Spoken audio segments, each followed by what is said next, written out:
তা আমার কথা হলো, আপনারা যে টর্চারিংটা করছেন একটা ডনকে, ওকে টর্চারিং করার মানে আছে, কারণ সে সালমান শাহর ঘনিষ্ঠ বন্ধু।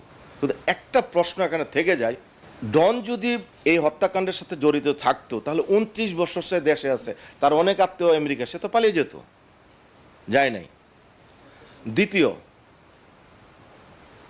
এখন ফোন দেন, তার মোবাইল খোলা, ফোন ধরছে, কাজ করছে।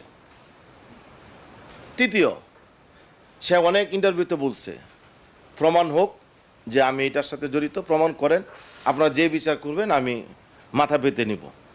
তা এখন প্রশ্ন হলো, আমি যদি অন্যায় করে থাকি সেটা কোর্টে প্রমাণিত হবে যে আমি এই কিলের সাথে জড়িত, এই ঘটনার সাথে জড়িত, কোর্ট রায় দেবে, দেন আমি আসামি।